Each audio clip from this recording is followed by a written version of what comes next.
নমস্কার। পরম পুরুষ দয়া ঠাকুর শ্রী শ্রী রামকৃষ্ণদেব ও শারদা মায়ের আশীর্বাদ মাথায় নিয়ে যোগ পুরুষ ঠাকুর শ্রী শ্রী অনুকূল চন্দ্রের পায়ে ভক্তির পুষ্পাঞ্জলি অর্পণ করে উপস্থিত দর্শক মণ্ডলীকে প্রীতি শুভেচ্ছা ও আন্তরিক অভিনন্দন জানিয়ে শুরু হচ্ছে সুপার সুপার হিট সামাজিক যাত্রাপালা। জীবন অঙ্ক বড়ই জটিল, সহজে মেলানো যায় না, সকল ফুলে হয় না পূজা, সব সিঁদুরে সুখ মেলে না, সব সিঁদুরে সুখ মেলে না, সব সিঁদুরে সুখ মেলে না।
বিনিময়ে তুমি আমাকে অন্য হাতে তুলে দিতে চাইছো।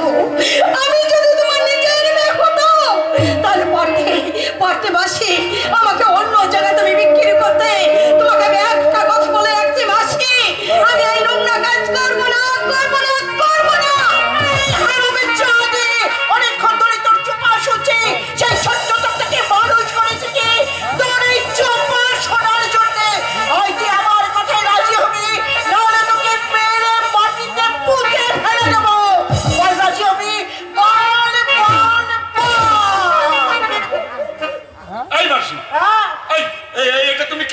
কেন? এইভাবে একটা সুন্দরী মেয়ের উপর তুমি অত্যাচার করছো? না না মাসি, এটা কিন্তু তুমি একদম ঠিক করো, একদম ঠিক।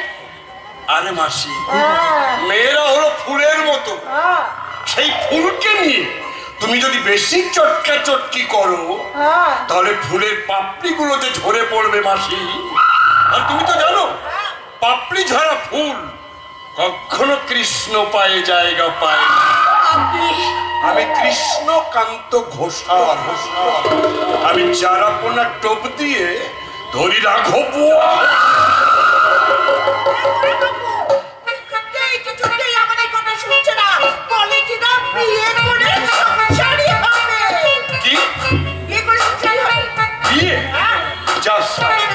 টাকে চুল নেই বগলে বিনুনি। আরে বাবা ওসব মানে টানে তুমি বুঝবে না। কিন্তু কি ব্যাপার, বলি বিয়ের জন্য এখনই এত লাফালাফি কেন? শোনো শোনো শোনো, বিয়েটা কিন্তু ছোটখাটো কোনো বিষয় নয়, অনেক চিন্তা ভাবনা, অনেক দেখাশুনো করে তারপরে কিন্তু বিয়েটা করতে হয়। আর তা না হলে দেখবে 6 মাস যেতে না বিয়েটা ভেঙে বসে আছে। ছাড়ো তো সব কথা, যে জন্য আমার এখানে আসা। তুমি তাড়াতাড়ি তৈরি হয়ে নাও তো, এক্ষুনি তোমাকে আমার সঙ্গে যেতে হবে।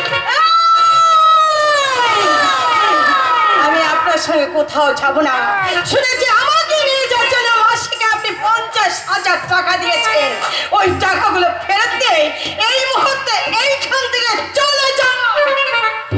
এই দেখো, তুমি কিন্তু অযথা আমাকে ভুল বুঝছো। আরে বাবা, তোমাকে নিয়ে গিয়ে আমি কোনো খারাপ কাজ করাবো না। ও মাসি, মাসি কি হয়েছে জানো তো? মুম্বাইতে আমার দাদু থাকে, বিশাল বড়, কিন্তু দেখার কেউ নেই। আমি মাঝে মাঝে গিয়ে তাকে দেখাশুনো করে আসি। তাই তো দাদু খুশি হয়ে তার সমস্ত সম্পত্তি আমার নামে দানপত্র করে দিয়েছে। সব সম্পত্তি তোমাকে দিয়ে দিয়েছে? হ্যাঁ মাসি, কিন্তু কি হয়েছে বলো তো? দাদু এখন মৃত্যু শয্যা, তার শেষ ইচ্ছা সে তো নাত বউকে, মানে আমার বউকে দেখে যাবে। কিন্তু তুমি তো জানো মাসি, আমি এখনো বিয়েই করিনি, তার বউ কোথায় পাবো? তাই তো আমি ঠিক করেছি বকুলকে আমার নকল বউ সাজিয়ে আমি দাদুর কাছে নিয়ে যাব। দাদু যে কদিন বেঁচে পড়তে থাকে এই বকুল নকল নাত বউ সেজে দাদুর সেবা যত্ন করবে। তাই বলো? আমি ভেবেছিলাম তুমি বকুলিকে সাথে করে নিয়ে গিয়ে একটু ফুটতে টুটতে করে বসে। আমার ধারণা মিথ্যে নয় মাসি, আমি কৃষ্ণকান্ত ঘোষাল, আমি চারাপোনা টোপ দিয়ে ধরি রাঘব।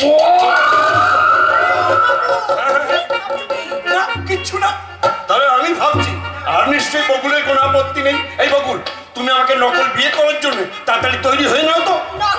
এই দেখো, আমি তোমার জন্য নকল শাখা পলা সব নিয়ে এসেছি। নকল শাখা পলা এগুলো চটপট করে নাও তো। আর সেই ফাঁকে আমি তোমার স্মৃতিতে পরিয়ে দিচ্ছি এই নকল সিঁদুর। না, দেবে না, দেবে না, দেবে না।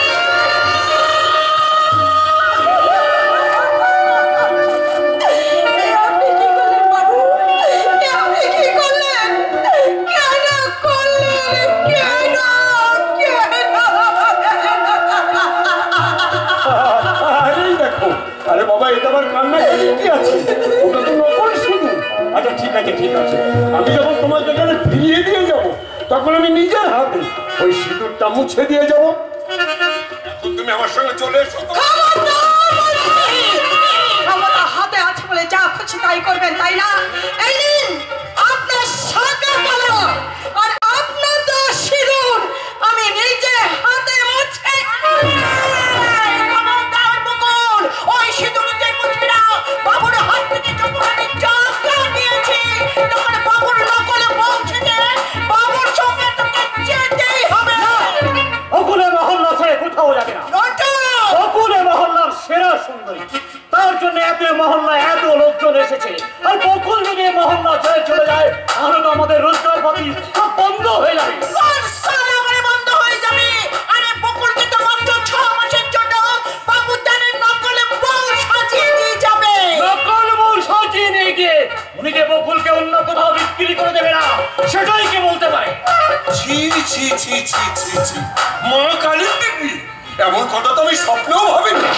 তাছাড়া বকুল কি ভুসি মাল নাকি যে যেখানে সেখানে ওকে বিক্রি করে দেওয়া যাবে?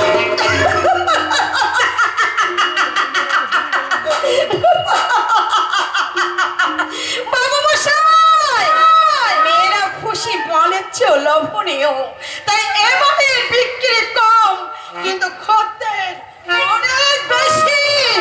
মাসি, আমি তোমাকে ভালোবাসি, তাই তুমি চাইলে নকল নয়, আমি তোমাকে আসল বিয়ে করতে রাজি আছি। হ্যাঁ বকুল, তুমি আমাকে বিয়ে করে নাও, আমি তোমাকে সংসার দেব, সন্তান দেব, সব দেব। এখন তুমি আমার সঙ্গে চলে হাতটা ছেড়ে দাও, হাত কেটে আমি মাটিতে ফেলে দাও। ওর এক পাও এগিয়ে আটবি না।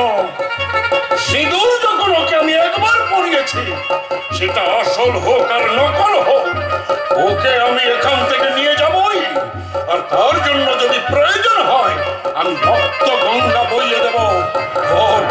ভোট এখান থেকে, তার লড়াই পিস্তলের সবকটা গুলি আমি কিন্তু তোর খবরিতে চালান করে দেব। ছেড়ে দাও, এতে গুলি আছে, এতে গুলি আছে। না, আমি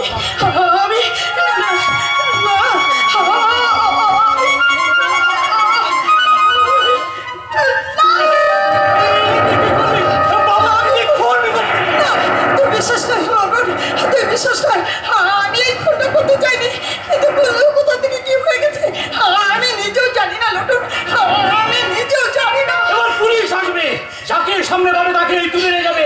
এই সময় যদি পুলিশের কাপড়ে বলি না আমাকে পালাতে হবে, আমি মাসি, এবার কি হবে মাসি? যদি সত্যি সত্যি পুলিশ আসে আর পুলিশ এসে যদি আমাকে ধরে নিয়ে যায়, তাহলে তো আমার ফাঁসি হবে মাসি, আমার ফাঁসি হবে। না, তুই পালা বকুল, এখান থেকে তুই পালিয়ে যা। কোথায় আমি যাবো মাসি? সেই ছোট্ট থেকে আমি তোমার কোলে পিঠে করে মানুষ করছি মাসি, আমার যে ছোট্ট জায়গা নেই, আমি কোথায় যাবো মাসি? তাছাড়া আমি চলে গেলে পুলিশ যে তোমাকে শান্ত করবে।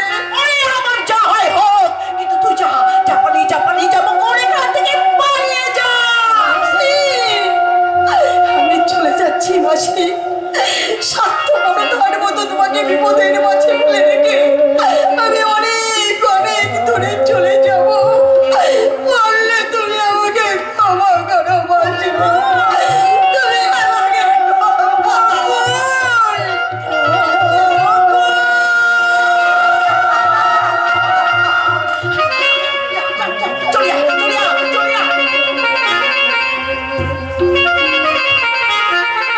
পালিয়ে গেছে গেল, কিন্তু আমার কি হবে? পুলিশ এসে এই লাশটাকে দেখে যখন খুনের দায় আমাকে,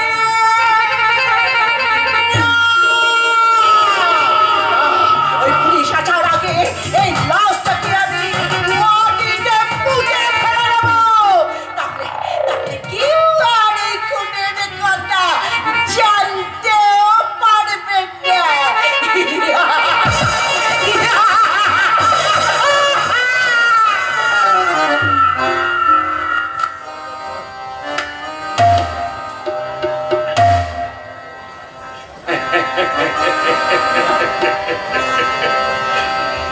এই তো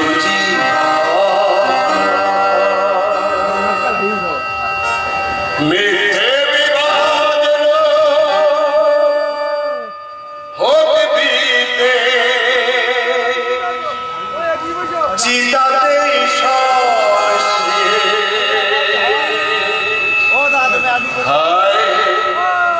চিতাতে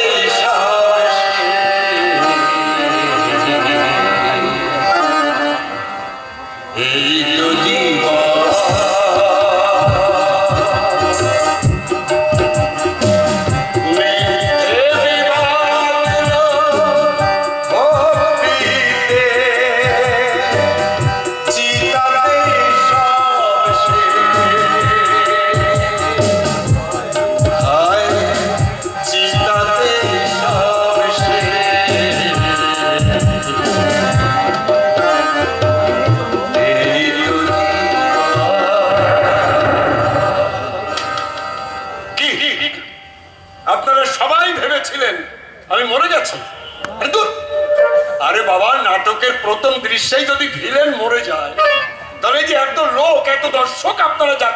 করতে এসেছেন তারা শেষ পর্যন্ত বসে থাকবেন? আসলে এটা হলো একটা নকল পিস্তল, এতে গুলির আওয়াজ হয় কিন্তু মানুষ মরে না। কি হয়েছে বলুন তো, বকুলকে যখন কিছুতেই আমি এখান থেকে বের করতে পারছিলাম না, তখন এই নকল পিস্তল দিয়ে একটা খুনোখুনি নাটক সাজিয়ে ওকে আমি এখান থেকে রাস্তায় বের করে দিলাম। এবার সুযোগ বুঝে ওকে রাস্তা থেকে আমি টুক করে তুলে নেব, তারপর মাসিকে দিয়ে আমি একটা নতুন নাটক সাজাবো। মাসি আমার বডিটা গায়েব করতে সেই দেখবে অনেক আগেই সেটা এখান থেকে হাওয়া হয়ে গেছে। না, এখন আমি কিচ্ছু বলবো না। আপনারা কিন্তু নাটক শেষ না হওয়া পর্যন্ত কেউ এখান থেকে যাবেন না। এখন দেখতে থাকুন আমি কি করি।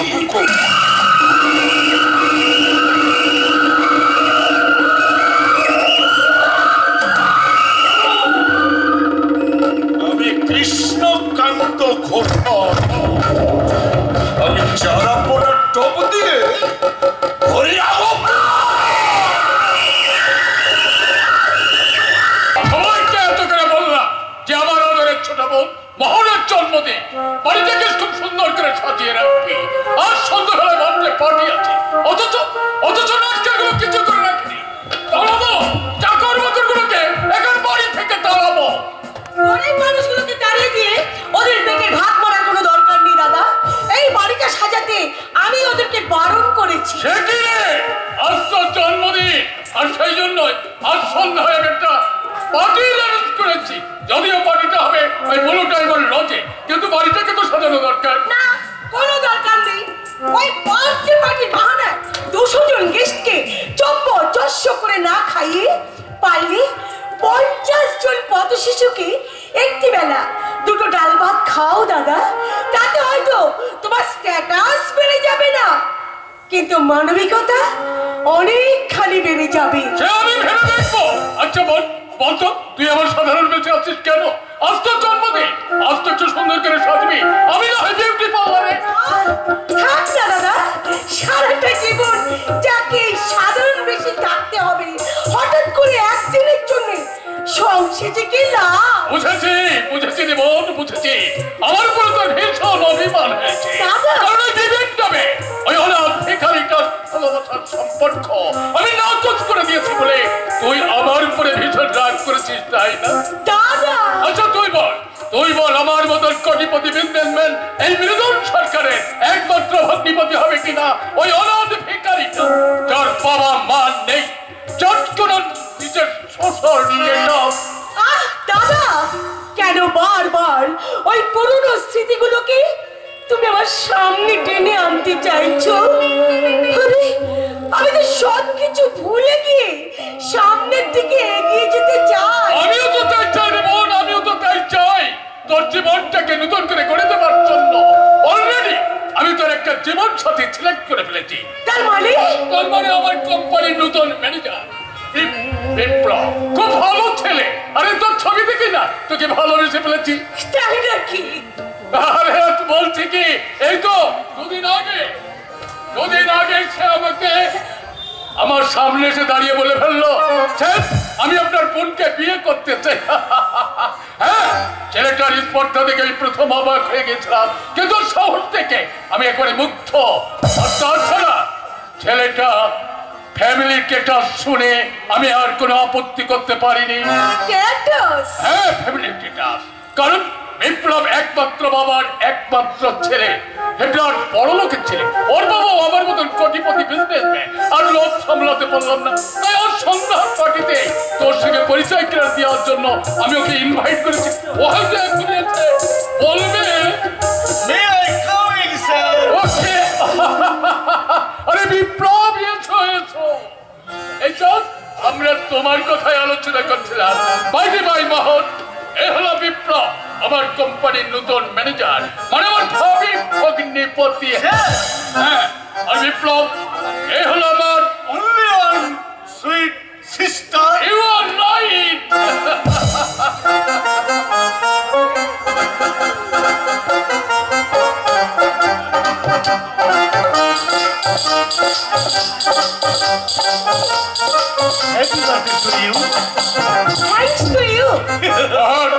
ওই তাহলে বিপ্লবের সঙ্গে গল্পকার আমি আরে মোহন আজ সন্ধ্যার পার্টিতে আমি তোদের দুজনের রিলেশনের ব্যাপারটা অ্যানাউন্স করতে চাই।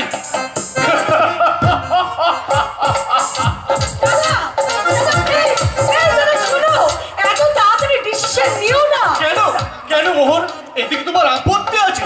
না তোমার যদি কোনো অসুবিধা থাকে তাহলে বলো, আমি তাহলে এক্ষুনি এখান থেকে থাক না বিপ্লব বাবু, এখানে আমার মত অমত পছন্দ অপছন্দের কোনো মূল্য নেই। দাদা যখন ডিসিশন নিয়ে ফেলেছেন আমার কিচ্ছু বলার নেই। তবে আমার একটা শর্ত আছে। ইয়েস, শর্ত এই বিয়েটা অনাড়ম্বর এবং চকচক বিহেবি হবে। আরে বাবা, আমি তো এটাই চাই। বিয়েতে অযথা বিয়ে হিসাবে খরচ খরচা না করে সেই টাকায় গরিব মানুষদের একবেলা পেট ভরে খাওয়াবো, নতুবা বৃদ্ধাশ্রমে অনাথ বাবা মায়েদের বস্ত্র দান করবো। আমার চিন্তাধারার সাথে তোমার চিন্তাধারার অদ্ভুত মিল, তাই আমি চাই তো। ছি ছি ছি ছি, আমি না ভুল করে আপনাকে তুমি বলে ফেললাম। ভুল নয় মোহন, ভুল নয়, এটা তোমার নিজেরও জানতে আমাকে আপন করে নেয়ার বহিঃপ্রকাশ। না, ঠিক তা নয়। তাহলে ঠিক বলো মোহর, বলো তুমি কি আমায় পছন্দ করো না? তুমি কি আমায় ভালোবাসো না মোহর?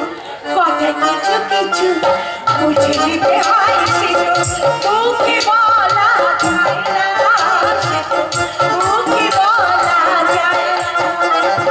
কথা কিছু কিছু বুঝে নিতে হয়, মুখে বলা যায় না, মুখে বলা যায় না।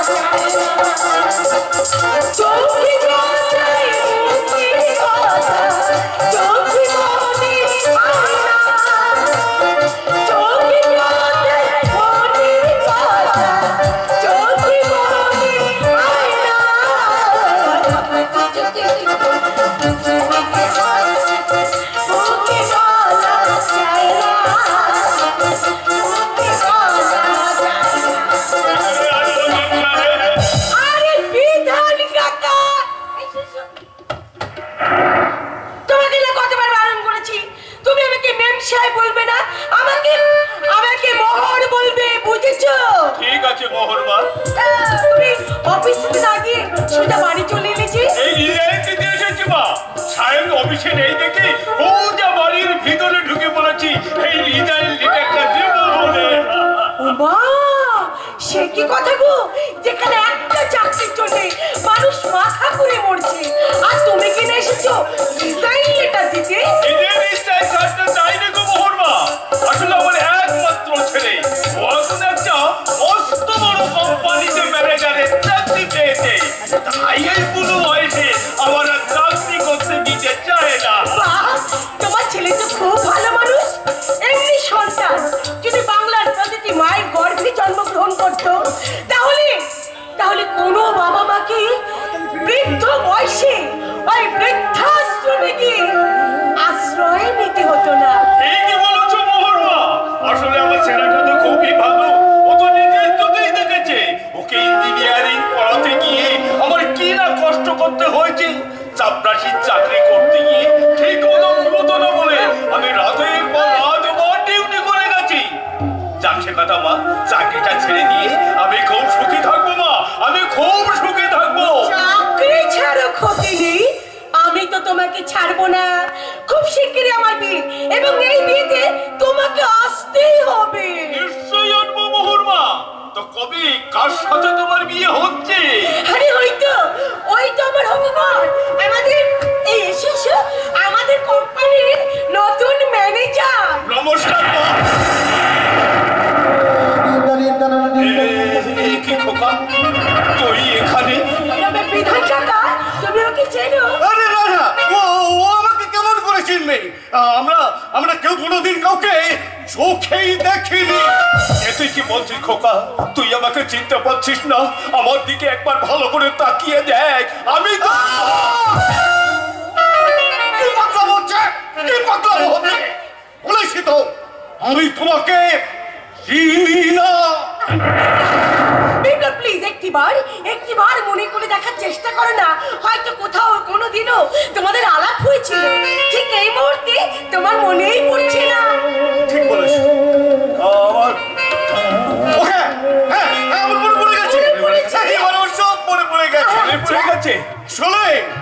আমাদের এই দেশ বাড়িতে একটা বিশাল খামার বাড়ি ছিল। সেই খামার বাড়িতে এই লোকটা লেবারের কাজ করত।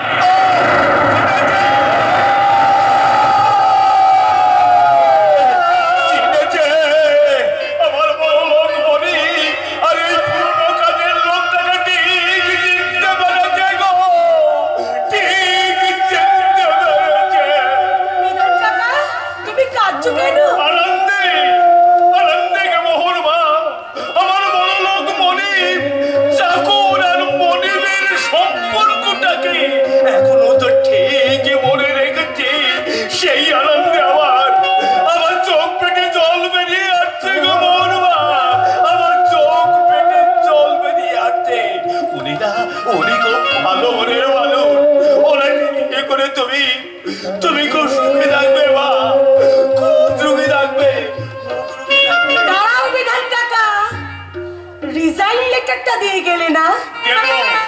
তবে রিজাইন লেটার নয়, সাহেবকে বলে একটা দরখাস্ত লিখে সাহেবকে দিয়ে বলবো, সাহেব আমার চাকরির মেয়াদটা যেন আরো 5টা বছর পাই।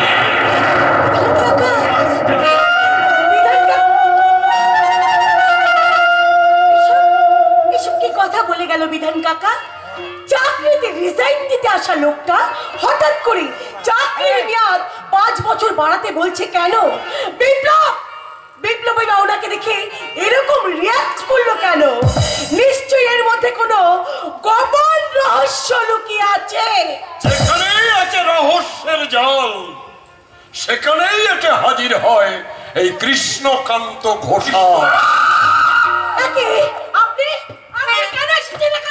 যা সারা জামাই আসবে শ্বশুর বাড়িতে, তার জন্য আবার পারমিশন নিতে হবে। কে জামাই? আপনি কখন আপনাকে খুলে আপনি নিজের হাতে আমার দিদিকে খুন করে দিন। আপনাকে বাবা, এতদিন পরে জামাই এসে শ্বশুর বাড়িতে, কোথায় বাড়ির মেয়েরা চা জল খাবার মিষ্টি মেটাই এটা নিয়ে ছুটি করবে, তার ওই সিকিউরিটি রেখে ঘাট ধাক্কা দিয়ে বার করে দিতে ভাল লাগে না, একদম ভাল লাগে। হ্যাঁ দাদা, সেদিন আপনার সঙ্গে হিসাবটা অনেকটা গরমিল ছিল, তাই আজ এসেছি হিসাবটা মিলিয়ে দিতে। হিসাব? কিসের হিসাব? আর তুমি জামিন পেলে কি করে? কি যে বলেন দাদা, আচ্ছা জামিন পাওয়া আজকাল কোনো ব্যাপার হলো? দেখছেন না, তাছাড়া আজকাল জেল খাটা মানে তো ডিগ্রি বাড়ানো। যে যত বেশি জেল খেটেছে, যত বেশি বেশি কেস খেয়েছে, সেই তো তত বড় জননেতা। তাই আমি ভাবছি কি এবার আমি আপনাকে কেস খাও। হ্যাঁ দাদা, ওই যে সম্পত্তি ভাগাভাগি নিয়ে আপনাদের ভাই বোনের মধ্যে কি সব কথা কাটাকাটি হলো, আর সেই অভিমানে আপনার বোন গলায় দড়ি দিয়ে আত্মহত্যা করলো। মিথ্যে কথা বলছেন আপনি। নিজের হাতে আমার দিদিকে খুন করে গলায় দড়ি দিয়ে টাঙিয়ে দিয়েছেন। হ্যাঁ, সেই অপরাধীকে তোমরা আমাকে জেলে পাঠিয়েছে, কিন্তু ধর্ম অধর্ম বলে তো একটা কথা আছে। এই ধর্মের জোরে আমি জেল থেকে বেরিয়ে এলাম, ভেবেছিলাম আর এমুকো হব না, কিন্তু ওই যে কথায় বলে না, বাপ কখনো বাপকে ছাড়ে না।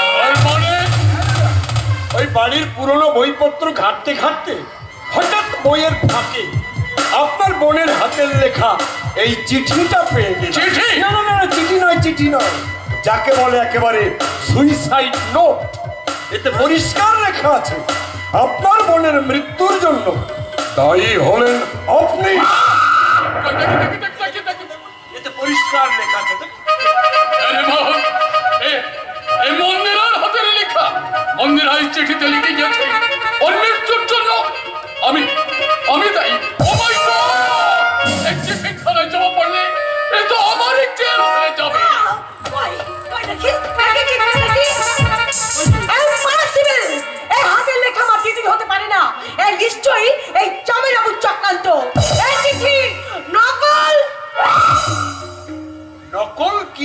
আসল সেটা কোর্টেই প্রমাণ হয়ে যাবে।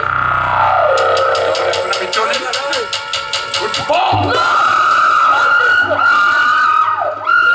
তুমি চেও না কৃষ্ণ, তুমি চেও না। এমন কাজ তুমি করতে পারো না। ওই চিঠি থানায় জমা দিলে আমার জেল হয়ে যেতে পারে, আর আমার জেল হয়ে গেলে এত বড় কোম্পানি, বিষয় সম্পত্তি সব শেষ হয়ে যাবে। না না কৃষ্ণ, না, তুমি তুমি যা বলবে তাই হবে। বলো কৃষ্ণ, তুমি কি চাও? আপাতত তো ছোঁচ হয়ে ঢুকি, তারপর ফল হয়ে বেরোবো না রকেট হয়ে বেরোবো সেটা পরে ভাবা যাবে। কি হলো কৃষ্ণ, তুমি চুপ করে আছো কেন? বলো তুমি কি চাও?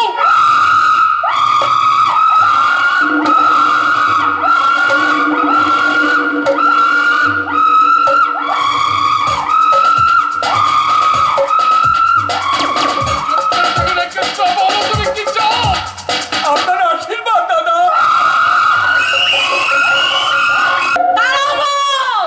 আজ ওই হতচ্ছাড়ি বাড়ি থেকে তাড়াবো।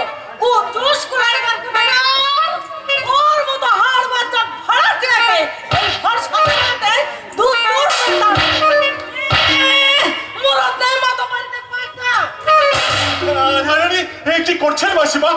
আমার জামা কাপড়গুলো এভাবে ছুঁড়ে ফেলছেন কেন? বেশ করেছি, বলে দিনের বেলাটা তো কুত্তার মতো ফেবা করে যেখানে সেখানে ঘুরে বেড়াও। এবার রাতের বেলাটা ওই গাছতলাতে বসে বেড়াবে যাও। ওই গাছতলায় কেমন করে থাকবো মাসিমা? আমার যে বড্ড ভূতের ভয়। তোমার মতো আস্ত ভূতকে ওই ভূতেরাও ভয় পাবে। ঠিক বলেছেন মাসিমা, ঠিক বলেছেন। ওই ভূত না দাদা, আমাকে কেন? আমি বলবো ওই ভূতকে। ওই বাড়ানোটা চিনতে পারছো? কি মাসিমা, এটা তোমার মায়ের শেষ স্মৃতিচিহ্ন, এটা আপনার কাছে গেল কি করে? আমি তো তোমার কাছে জানতে চাইছি তোমার মায়ের এই বালা জোড়াটা ওই সাবু শাখার কাছে গেল কি করে? লজ্জার কথা কি আর বলবো মাসিমা, অনেক চেষ্টা করেও একটা চাকরি আমি জোগাড় করতে পারলাম না। এদিকে আপনার 8 মাসের বাড়ি ভাড়ার টাকা বাকি পড়ে গেছে। সেই লজ্জায় আমি নিরুপায় হয়ে আমার মায়ের ওই শেষ স্মৃতিচিহ্নটা। বাড়ি ভাড়া মেটাতে গিয়ে মায়ের স্মৃতিচিহ্ন বিক্রি করে দিলে। মা থাকলে বোধহয় অভাব মেটাতে মাকেও বিক্রি করে দিতে। মাসিমা, না হে ছোকরা, তুমি তো মহা ধর্মবান ছেলে দেখছি। না, তোমার মতন ছেলেরা আর এই বাড়িতে জায়গা হবে না। বেরো, বেরিয়ে যাও, বেরিয়ে যাও। না মাসিমা, আমাকে আপনি এইভাবে তাড়িয়ে দেবেন না মাসিমা। আপনি তো আমার মায়ের মতন। আমি যদি আপনার নিজের ছেলে হতাম মাসিমা, তাহলে কি পারতেন এই সন্ধ্যাবেলায় আপনি আমাকে এই বাড়ি থেকে তাড়িয়ে দিতে? বলুন না মাসিমা, বলুন না। একদম কাঁদবি না বলছি।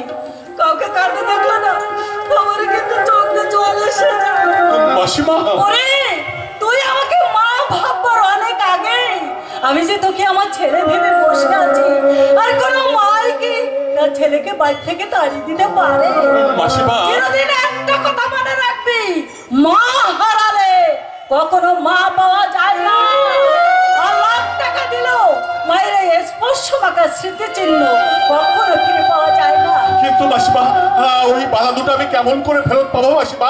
আমি যে ওই সামু সাগরের কাছ থেকে ওটা জমা রেখে অনেকগুলো টাকা ধার নিয়ে এই বালা দুটোর কথা থেকে চিন্তা করতে হবে না। সামু শাকরা সমস্ত পাওনা মিটে দিয়ে এই বালা দুটো আমি ছাড়িয়ে এনেছি। কিন্তু এই বালা দুটো আমি তোর হাতে দেবো না। আমার বউমা মানে তোর বউ এলে আমি নিজের হাতে তাকে পরিয়ে দেবো। আমার বউ? তোর বউয়ের কথা উঠলে তুই এখন ভীষণ খাস কেন বলতো? আরে কতদিন থেকে বলছি বউমাকে বাপের বাড়িতে ফেলে না রেখে এবার নিজের কাছে নিয়ে আয়। এবার যদি না আনিস তাহলে সত্যি সত্যি তোকে আমি এই বাড়ি থেকে তাড়িয়ে। সর্বনাশ, এখন আমি বউ কোথায় পাবো? আরে আমি তো বিয়েই করিনি। এদিকে বাড়ি ভাড়া নেওয়ার ব্যাপারে ওনাদের শর্ত ছিল যে বিবাহিত পুরুষ ছাড়া কিছুতেই ঘর ভাড়া দেবেন না। আমি তো সেদিন মিথ্যা করে ওনাদেরকে বলেছিলাম আমি একটা বিবাহিত পুরুষ। আর এখন যদি জানতে পারে আমি একটা চিরকুমার তামরা যুবক, তাহলে তো আমাকে ঝাঁটা পিটা করে। বাবা বিবেক, কি ভাবছিস? ও ভাবছিস একটা ঘরে তোদের গোলামে নাই? এই তো না না, এর জন্য তুই ভাবিস না। তোদের জন্য আমি আরো একটা ঘর ছেড়ে দেবো এই সপ্তাহের মধ্যে। তুই বৌমাকে এখানে নিয়ে আয়। আমার বিপ্লবের বিয়ে লাগলো, তাকে তো নিজের হাতে সব সামলাতে হবে। আমার অনেক দিনের স্বপ্ন, মহা ধুমধাম করে আমি আমার বিপ্লবের বিয়ে দেব। তোমার সেই স্বপ্ন স্বপ্ন হয়েই রয়ে যাবে সুধাময়ী, কোনোদিনও বাস্তব রূপ নেবে না। বলে তোমাকে যে ছেলে চাকরিটা ছেড়ে দিতে বলেছিল তার চাকরিটা ছেড়ে দিয়ে এসেছো তো? না সুধাময়ী না, চাকরি আমি ছাড়িনি, বরং চাকরির মেয়াদটা আরো 5টা বছর বাড়িয়ে এসেছি। মানুষটা রাখতে থাকবে দেখেছো, ছেলে বই বই করে বলেছিল চাকরিটা আবার ছেড়ে দাও বাবা, তোমাদের সব দায়িত্ব আমার। বলে আজকালকার কোন ছেলে এমন কথা বলবে শুনি? অনেক চিন্তি করেছিল বলে অমন ছেলের বাপ হতে পেরেছে। হ্যাঁ, যে ছেলে নিজের বাপকে চিনতে পারে না তেমন ছেলে থাকার চেয়ে নিঃসন্তান থাকা অনেক ভালো। তুমি কি কথা বললে? কি হয়েছে মেসমশাই? আপনার মতো মানুষকে তো আমার বিধ্বস্ততা দেখেনি। আপনার ছেলেটা একটি রত্ন, তার জন্য তো আপনার অহংকার করা উচিত। ওই কুলাঙ্গারটার জন্য আমার এতদিনের স্বপ্ন আজ মাটির সঙ্গে মিশিয়ে দিয়েছে। শতভাগা বামন হয়ে চাঁদ ধরতে হাত বাড়িয়েছিল সুধাময়ী। আমাদের বিপ্লব সাহেবের মনকে বিয়ে করবে বলে নিজের পরিচয়টাকেও পাল্টে ফেলেছি। ও নাকি কোটিপতি ব্যবসায়ীর ছেলে। শুধু তাই নয় সুধাময়ী, সাহেবের বোনের কাছে আমায় কি পরিচয় দিল জানো? আমি নাকি ওর বাড়ির কাজের লোক। বিপ্লব ভাই এমন কথাটা বলতে পারলো?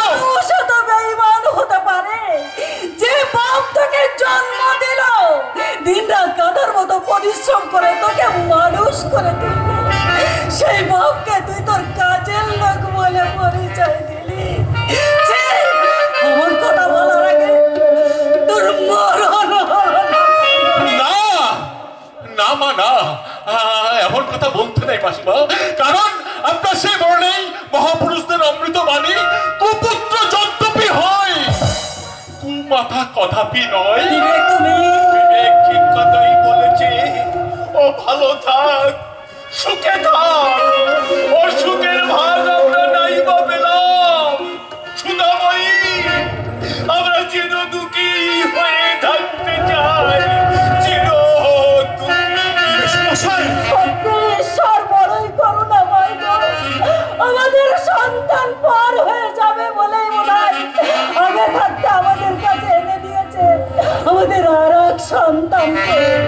আর এক সন্তান মানে সে কি? এই তো আমাদের সামনে দাঁড়িয়ে আছে। বিবেক, বিবেক তুমি? কিছুক্ষণ আগে ওকে আমি আমার ছেলে বলেই ডেকেছি, এবার তুমি যদি ওকে মেনে নাও তাহলে আজ থেকে ওই হবে আমাদের আর এক ছেলে। নিশ্চয়ই মানবো সুধাময়ী, নিশ্চয়ই মানবো। বিবেকের মতো ছেলে হয় না, ওর মতো ছেলের মা বাবা হওয়া তো খুব ভাগ্যের কথা। কিন্তু বিবেক কি আমাদের মা বাবা বলে মেনে নেবে? কেন কেন নেব না মেসমশাই, কেন নেব না? সেই কোন ছোটবেলা আমি বাবা মাকে হারিয়েছি আমার মনে পড়ে না। পিসিমার কাছে আমি মানুষ হয়েছি, পিসিমার অবর্তমানে আজ আমি জানাবো অনাথ। তাই তো আপনাদের সান্নিধ্যে এসে সেই অভাব আমি অনেকখানি লাঘব করতে পেরেছি মেসমশাই। তাই তো আপনাদেরকে আমি এতদিন ধরে মনে মনে পুজো করে এসেছি। এই বাড়ি ছেড়ে আমাদের ছেলে তুই কোনোদিন কোথাও চলে যাবি না তো বাবা? তোমাদের ছেলে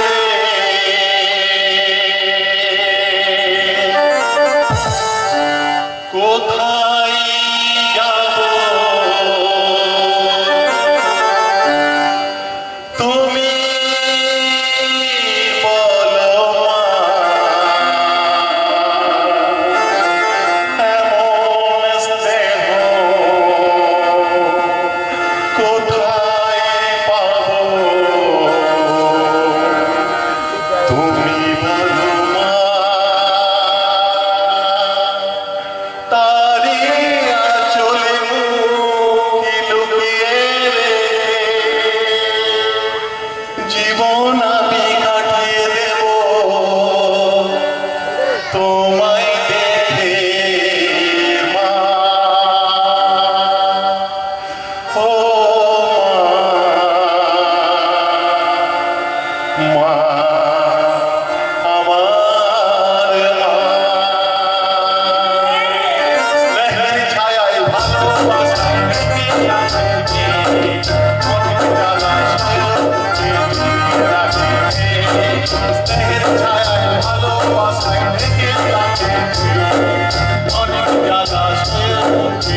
বলছি ছেলেটা প্রথম আমার হাতে রান্না খাবে, ভালো কিছু তাহলে কি হয়?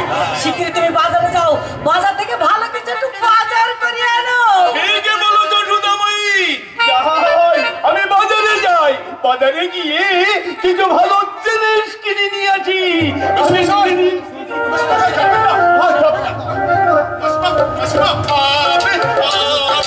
চুপ! এরপর আবার মাস হয় কেন? কেন মা বলতে পারিস না? মা? হ্যাঁ, আমি রান্নাঘরে চললাম, রান্না হয়ে গেলে তোর ঘরটা আমি গুছিয়ে দেবো, কেমন?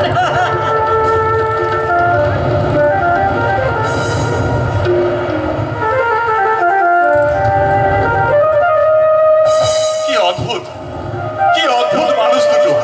নিজেদের সন্তান পর হওয়ার দুঃখ ভুলতে ওনারা আমাকে নিজের সন্তান সাজিয়ে সুখী হওয়ার চেষ্টা করছে। ওগো ঠাকুর, তুমি ওদের এই সুখটুকু থেকে যেন বঞ্চিত করো না ঠাকুর, এই সুখটুকু থেকে বঞ্চিত করো না। বাঁচান, বাঁচান বাবু, আমাকে বাঁচান। কে কে আপনি? এইভাবে বলো না, কোন আপনি ঘরের মধ্যে ঢুকে পড়েছে? একটা গুন্ডা আমাকে তাড়া করেছে, ধরতে পারলে কেটে কুচি কুচি। আরে থামুন তো, আরে সব বাইরের ঝামেলা ঘরের মধ্যে ঢুকিয়ে দে। আমাকে আপনি বিপদে ফেলতে চাইছেন? আপনার পালপুর বাবা, আপনার পালপুরি, আমাকে তাড়িয়ে দেবেন না। ওই গুন্ডাটাও যদি আমাকে ধরতে পারে তাহলে আমাকে মেরে ফেলবে। আপনি কি চান আপনার চোখের সামনে আমি শেষ হয়ে যাই? সেই তো গুন্ডা তাড়া করেছে আমার চোখের সামনে সে। না না, তা তো হতে দেওয়া যায় না। কি করি? আরে আমার তো একটাই ঘর, আমি এখানে একটা ঘর নিয়ে কোনো রকমে ভাড়ায় থাকি। এই যে শুনুন শুনুন, আপনারা আপনার কাজ করুন, শুনুন, ওই দিকে না ওই কর্নারে একটা বাথরুম আছে, বুঝলেন? আপনি ওই বাথরুমের মধ্যে লুকিয়ে পড়ুন। যান। অনেক ধন্যবাদ বাবু, আমাকে বাঁচানোর জন্য অনেক ধন্যবাদ, অনেক ধন্যবাদ। কে এই মেয়েটা? আর কার তারা খেয়ে বাসে এখানে ঢুকে পড়েছে? তবে সে যেই হোক না কেন, ওকে আমি কিছুতেই তার হাতে তুলে দেব না। এখানে মেয়ে? আরে এখানে তো কোনো, আরে ভাই এখানে কোনো মেয়েটাও তো আসেনি ভাই, কোথাও খোঁজ করো। ছোটরা, নতুন মস্তানের সাথে একদম মজা কি করবে না। বুঝেছো? একদম ওদিকে যাবে না, ওদিকে ওদিকে বাথরুম আছে, বাথরুম। বাথরুম? এখনো তো মালটা বাথরুমে লুকিয়ে আছে। ওখান থেকে এই মালটাকে আমি ওদিকে বাথরুম আছে, আর ওই বাথরুমে না আমার বউ মানে হিসি করছে। ওটা করতে আর কতক্ষণ? বাথরুম থেকে তোমার বউ বাইরে বেরোলেই তার মুখটা দেখে তবেই আমি এখান থেকে যাবো। সালা আমার বউয়ের মুখটা দেখবে, আমি এখন ওর মুখটা ভালো করে দেখতেই পেলাম না। আর হনুমানটা বলে কিনা এই তখন থেকে একদম বাকদম বাদ বলে আমার মুখটাই তুমি গরম করে দিয়েছ। সত্যি করে বলো, কে আছে ওই বাথরুমে? নইলে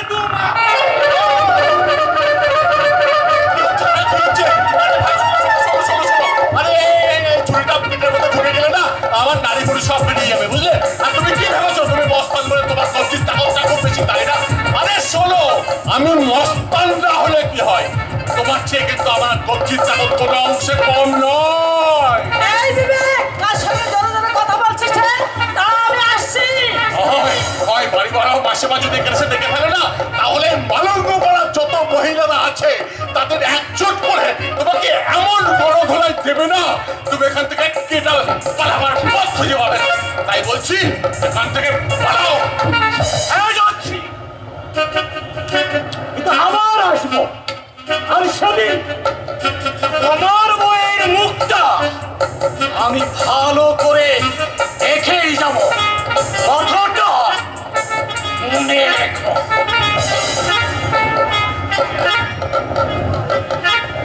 কথাটা মনে থাকে জানো? বাপরে বাপ, বাড়িওয়ালা মাসে মাঝে যদি এখানে এসে দেখে ফেলতো তাহলে কি কেলেঙ্কারিটাই না হয়ে যেত। তাহলে বলে আপদটা বিদায় হয়েছে, এবার ওই বিপদটাকে এখান থেকে তাড়াতে পারলেই। হাত থেকে বাঁচানোর জন্য আপনাকে অনেক ধন্যবাদ। যেভাবে বইয়ের পরিচয় দিয়ে অনেক হয়েছে, আর এখন কোনো কথাই আমি শুনতে চাই না। এবার আমি এই বাপটা এখান থেকে জানতো। না না না না, আমি কোথাও যাব না। আজকে রাতটা আমি এইখানেই থাকবো। এইখানে থাকবো মানে? আরে আমি ব্যাচেলর মানুষ, আমি ভাড়ায় থাকি। আর এখানে থাকতে হলে বাবা বাড়িওয়ালা বাসিব না, একবারে পেটিয়ে বৃন্দাবন পার করে দেবে। আপনি কেন বুঝতে পারছেন না? আমার মতন একটা সপ্ত বয়সী মেয়ে এই রাতের বেলায় যদি রাস্তায় ঘোরাফেরা করতে দেখি, তাহলে খারাপ চলে না যে আমার সর্বনাশ করে দেবে। এই শুনুন শুনুন, আপনি সমর্থই হন আর আমসক্তই হন না কেন, এখানে থাকলে যে আপনার কোনো সর্বনাশ হবে না সেটাই বাকে বলতে পারে। হবে না, হবে না? না হবে না। আপনাকে দেখে আমার বোঝা হয়ে গেছে আমাকে সর্বনাশ করার কোনো মুরুদি আপনার নেই। আমার ভীষণ ঘুম পাচ্ছে, এখন আমি ওইখানটায় কি করছেন? আমি কি করি?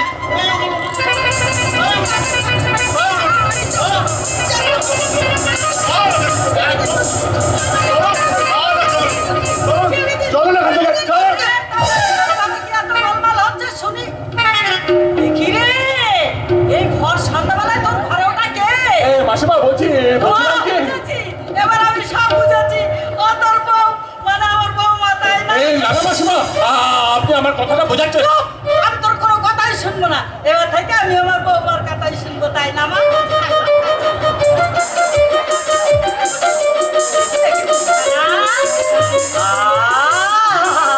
কি সুন্দর না, তুই আমার সুন্দর বউটাকে আর বাপের বাড়িতে ফেলে রেখে দিচ্ছি। হতবাকা কতবার বলেছি বউমাকে বাপের বাড়িতে ফেলে না রেখে এখানে নিজের কাছে নিয়ে, কিন্তু ওই হত ছাড়া আমার কোনো কথাই শুনতে চাই না।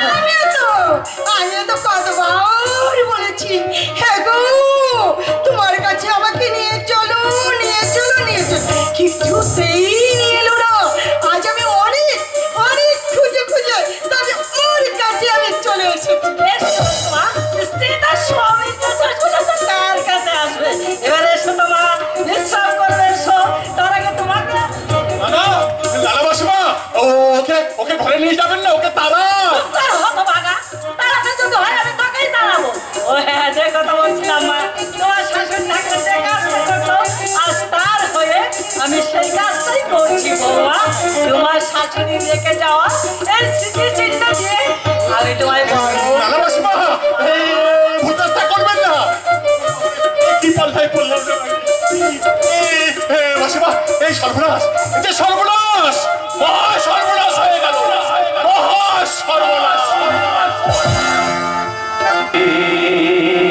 কোথায় ছিল রে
মধুমাখা হরিণা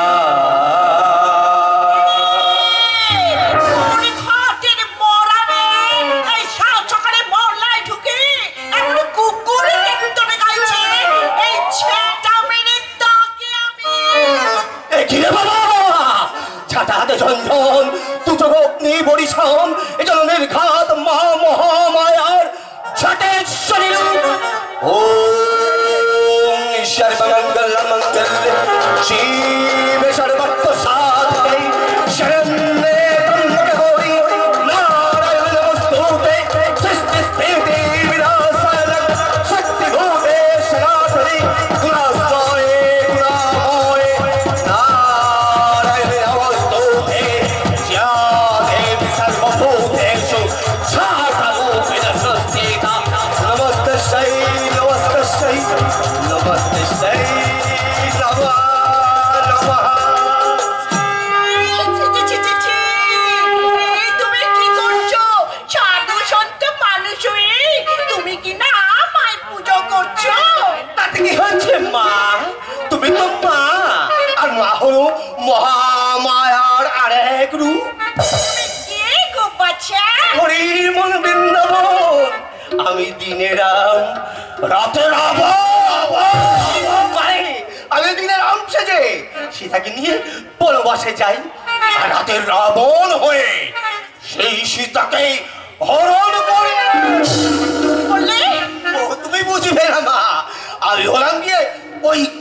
কপালেশ্বর বাবাজি। মানুষের কপাল থেকে আমি তার ভূত ভবিষ্যৎ সব বলে দিতে পারি। তুমি আমার কপাল থেকে ভূত ভবিষ্যৎ সব বলে দিতে পারো? ও বাবা, বাবা গো, এই আমার কপালটা দেখো না বাবা।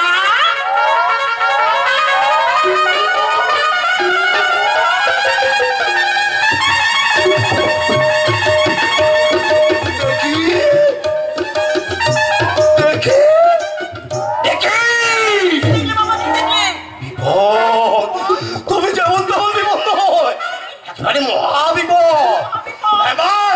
তোমার কপালে না ওই রাহু কেতু শনি একসাথে নাচানাচি করছে। যে কোনো সময় তোমার প্রাণহানি ঘটতে পারে। ও বাবা, বাবা গো, বলি এর কি কোনো প্রতিকার নেই বাবা?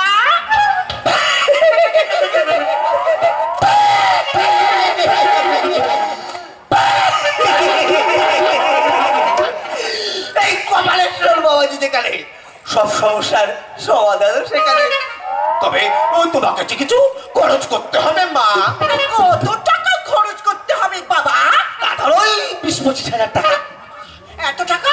কাজটা যে বড় কঠিন গো মা।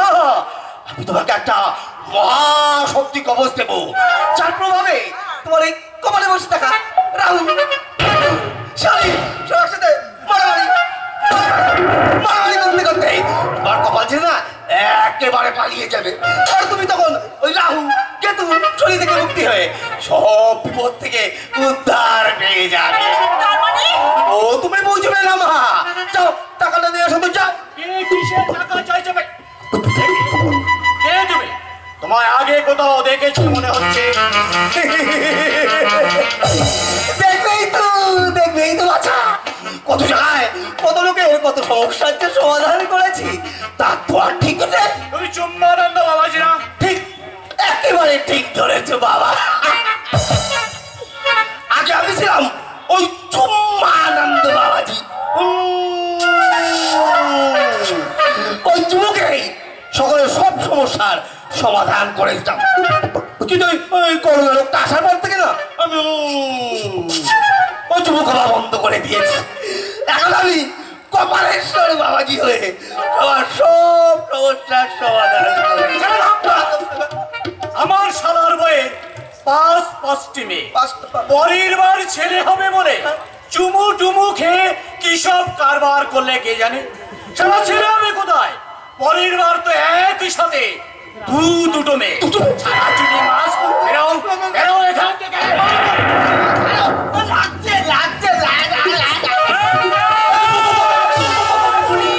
পুলিশ লাক্ষরও নই, ঘুষখোরও নই, একেবারে জাত পুলিশ। সারা এমন বাটন দেব না, ছেলে কি মেয়ে চিনতেই পারবে না। আমি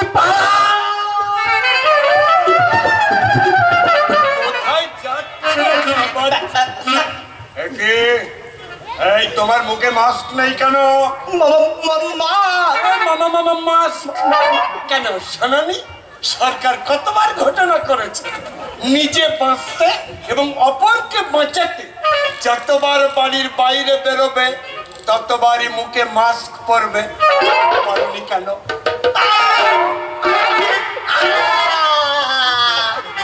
আমার ভুল হয়ে গেছে বাবা, আমার গান হয়েছে। আর কখন এমন ভুলটি হবে না। এই আমি কান্দ আমি নাক করতেছি। এবার ফাইন দাও। মাস্ক না পরার ফাইন 500 টাকা। 500 টাকা? কিন্তু অত টাকা তো আমার কাছে নেই পুলিশ বাবা। আরে বাবা যা আছে সেটাই দাও।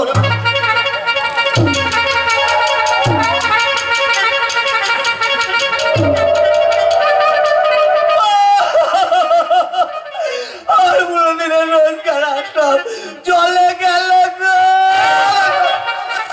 আগো ভগবান দেখে আজ আমি চলে যাচ্ছি, তবে একবার তোকে সালামি পাকে পাই। সালা পুলিশ তো নয়, সালা চট বেকারি। সেদিন আমিও তোকে দেখিয়ে দেব হরি মনে বৃন্দাবন। আমি দিনে রাম রাতে রাবণ রাবণ ও পুলিশ বাবা, আমরা তো ঘরের মধ্যেই আছি, আমাদেরও কি মাস্ক পরতে লাগবে? আরে না না না না, তোমাদের মাস্ক পরতে হবে না। তোমরা দু হাতে ভালো করে সাবান দেবে আর মুখে স্যানিটাইজার, না মুখে নয়, দু হাতে ভালো করে স্যানিটাইজার মাজবে, ঠিক আছে? আপনার গলাটা বড্ড চেনা চেনা লাগছে স্যার, মাস্কটা একটু খুলবেন? সেটা শাটা শাটা, এই মাস্ক খুলবো মানে নাক এবং মুখের ভিতর দিয়ে, যাতে করোনা ভাইরাস ভিতরে ঢুকতে না পারে, তার জন্য এই মাস্ক পরা। তাছাড়া তোমাদের দুজনের শরীরে যে করোনা ভাইরাস নেই সেটা কে বলতে পারে? দেখ, যে জন্য আমার এখানে আসা, গোয়েন্দা মারফত আমি জানতে পেরেছি কিছুদিন আগে কৃষ্ণকান্ত ঘোষাল নামে একজন ব্যক্তিকে এইখানে খুন করে তার বডিটাকে হাফিজ করে খুন? হ্যাঁ, খুন। এখন আমি জানতে চাই খুনটা করেছে কে?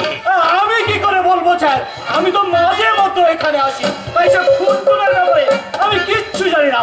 আমি এখন যাই। দাঁড়াও, কোথায় যাচ্ছ? বলি যাচ্ছ কোথায়? আমি বিশ্বস্ত সূত্রে জানতে পেরেছি খুনটা যখন হয়েছিল তখন তুমিও স্পটে ছিলে। আপনি বিশ্বাস করুন স্যার, আমি খুনের ব্যাপারে কিচ্ছু জানি না। জানি না বললে তো চলবে না বাছা, খুন হলো অথচ বডি পাওয়া যাবে না, এটা তো হতে পারে না। এখন ঠিক করে বলো, বডিটাকে কি করেছো? পুঁতে দিয়েছো না পুড়িয়ে দিয়েছো? আপনি বিশ্বাস করুন স্যার, ওই বডির ব্যাপারে আমি কিচ্ছু জানি না, জানলে ওই মাসি জানতে পারে। আমাকে ফাঁসাতে চাইছিস তাই না? ও দারোগা বাবু, বিশ্বাস করুন এই খুনের ব্যাপারে আমি কিচ্ছুটি জানি না। তবে হ্যাঁ, ওই লাশটাকে দেখে না আমি ভীষণ ভয় পেয়ে গিয়েছিলাম, তাই লাশটাকে কি করে গায়েব করা যায় তার প্ল্যান করছি। আরে দাঁড়াও দাঁড়াও দাঁড়াও, এই কি বললে? প্ল্যান করছিলাম। লাশ গায়েব করার প্ল্যান? মানে attempt to vanish? Oh my god, এ তো অ্যাটেম্প টু মার্ডারের চেয়েও মারাত্মক কেস। হয় যাবজ্জীবন কারাদণ্ড, তা না হলে একেবারে ফাঁসি। ফাঁসি যে সহ্য হবে না রে আপনি ওদেরকে বাঁচাচ্ছেন। এই ঠিক আছে ঠিক আছে, ওঠো ওঠো ওঠো, আমি থানায় গিয়ে বড় বাবুর সঙ্গে আলোচনা করে দেখছি বিষয়টা নিয়ে কি করা যায়। এখন লাখ চারেক টাকা ছাড়া দেখি। 4 লাখ? হ্যাঁ 4 লাখ। আরে বাবা, দুটো কেস আছে না। আরে অত টাকা কোথায় পাবো? টাকা না থাকে গয়না আছে তো। আমি গয়না কোথায় পাবো স্যার? আপনি মাসির কাছে থাকতে পারে। এই বুকপড়া হাতকুড়ির বেটা, আমি গয়না কোথায় পাবো রে? আরে তুই যে বিয়ে করবি বলে ওই নতুন বইয়ের জন্য গয়না গড়ালি। হ্যাঁ গড়িয়েছি, আমি নিজের গতর খাটিয়ে গড়িয়েছি। তুই একা গতর খাটিয়েছিস, আমি গতর খাটাইনি তাই না? বলে আমার ঘরে যে গয়নার গাছ আছে নাকি রে মোরা? মাসি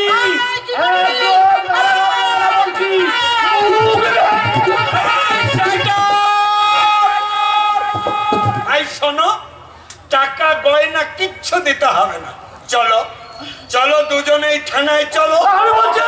যদি ফাঁটিতে ঝোলাতে না পেরেছি তো চলো চলো। আরে সারা তুই কি বলবি রে? আগে নিজে বাঁচ, তারপর তো বিয়ে করে বউকে গয়না পরাবি। এখন চল চল দুজনেই থানায় চল। তোদের দুটোকে যদি আমি ফাঁটিতে ঝোলাতে না পেরেছি, টাকা গয়না সব কিছু দেবো, বাঁচানো। যে ফাঁসা তোমরা ফেসেছ সেখান থেকে বেরোনোর